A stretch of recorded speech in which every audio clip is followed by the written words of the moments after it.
are convicted felons. And the fact that the experts opine that if this trend continues, 1 out of 3 black men in America in the next 25 years will be convicted felons and live a permanent life as an underclass citizen. Because once you become a convicted felon, your life changes. I mean, it changes. They talk about these things that right to vote, you lose the right to vote, you lose the right to serve on jury duty, you lose the right to serve in the military. Well, Sylvia, that is just the crux, that's the tip of the iceberg when you become a convicted felon.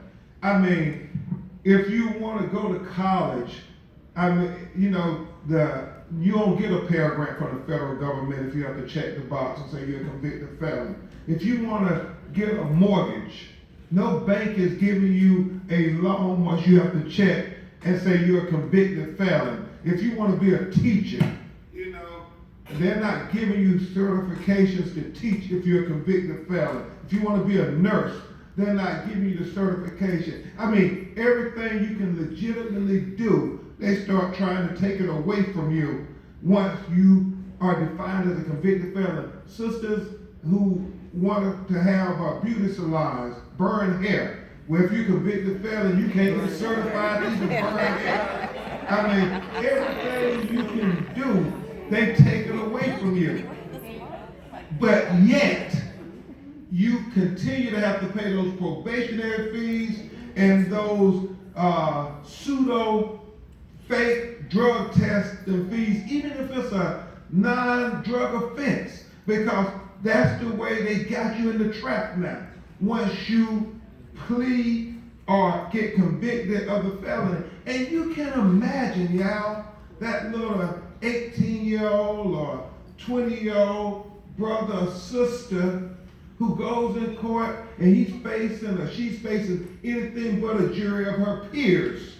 And they tell them, well, you can either go to trial and face 5 to 15 years in prison, or you can take this plea agreement and we'll give you 6 weeks in the county jail and 2 years of probation. And they say, shh. They rub their forehead and say, well, I dodged a bullet, never knowing once they are defined as a convicted felon, it never ever escapes them. I mean, they have to work like a cross on their back for the rest of their life. And we see it, and I don't want you to take Ben Crump's word for it, sisters. Go in the courtrooms for yourselves and just sit in the back of the courtroom and watch how they're administering justice. I mean, you see little white and white boys and girls who have very similar fact patterns to little black boys and girls and little brown boys and girls. And you see all the time, Kim, the little white boys and girls get a slap on the wrist. And then they're escorted out the courtroom, allowed to live out the fulfillment of their destiny that God has for them, and have every opportunity at achieving the American dream. And then you see the little black and brown boys and girls get taken over to the corner of the courtroom, fingerprinted, handcuffed, and convicted of that trumped up felony conviction that they have to wear like a cross on their backs for the rest of their lives. And it is real, sisters. It is real. I want you to do me a favor and indulge me for just 1 second. Because as the experts said, 1 out of every 3 black men in America, if this trend continues in the next 25 years, are going to be a convicted felon. I want you to imagine that you are a parent of a black male son. And then I want you to imagine that you have a black male nephew. And then, Daisy, I want you to imagine that you have a black male cousin or grandson. And I want you to imagine they're about 4 years old, 5 years old, 6 years old.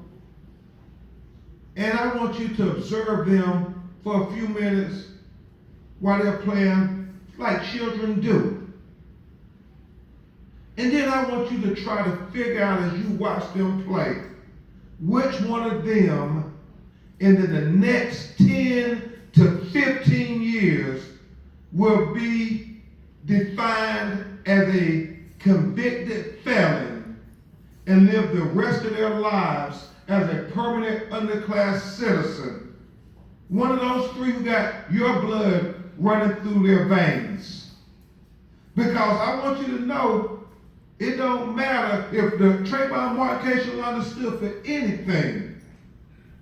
It stood for the proposition that it don't matter if your children, our children in gated communities, suburbs, or whatever. It don't matter what your job is. It don't matter what your income is. It don't matter. They target our children. They target our children, especially our boys. When you think about right here in Tallahassee, FAMU students, boy, when they go before the prosecutor here in Tallahassee, they get doubly sentenced as opposed to the children at Florida State. And it doesn't matter that they are being educated and they're doing the right things. When they get an opportunity to throw the book at our children, they throw the book at our children. They bring them down a peg. Because they know with that felony conviction, it doesn't matter how smart they are. It doesn't matter who their parents are. Once we got that label on them, we got them. And so I know sometimes we think, oh, that doesn't happen. That's just for those people over in the hood.